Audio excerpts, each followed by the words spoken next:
This book, Why Does He Do That by Lundy Bancroft, gives us 10 different archetypes for narcissistic people.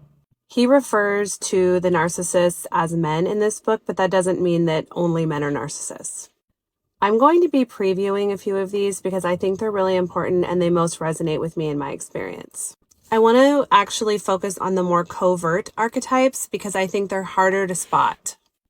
The first one is Mr. Right. These are some elements of a Mr. Right covert narcissist. You should be in awe of my intelligence and should look up to me intellectually. I know better than you do, even what's good for you. Your opinions aren't worth listening to carefully or taking seriously. If you would just accept that I know what's right, our relationship would go much better. Your own life would get better too. When you disagree with me about something, no matter how respectfully or meekly, that's mistreatment of me. The next archetype that's very similar to Mr. Right is the water torturer. These are some central attitudes driving the water torturer. You are crazy. You fly off the handle over nothing.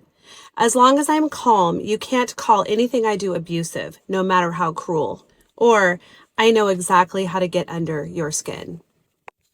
Mr. Sensitive is also a covert narcissist, and his central attitudes are, I'm against the macho men, so I couldn't be abusive. I can control you by analyzing how your mind and emotions work and what your issues are from childhood.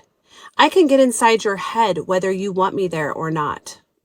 Women should be grateful to me for not being like those other men. The last covert archetype I'm going to go over is the victim. The central attitudes driving the victim are, everybody has done me wrong, especially the women I've been involved with, poor me. When you accuse me of being abusive, you are joining the parade of people who have been cruel and unfair to me. It proves you're just like the rest. It's justifiable for me to do to you whatever I feel you are doing to me, and even to make it quite a bit worse to make sure you get the message. Women who complain of mistreatment by men, such as relationship abuse or sexual harassment, are anti-male and out for blood. And I've had it so hard that I'm not responsible for my actions. I also want to point out that these are hard to spot in men because they're not always acting abusive. As he says, an abuser is a human being, not an evil monster, but he has a profoundly complex and destructive problem that should not be underestimated.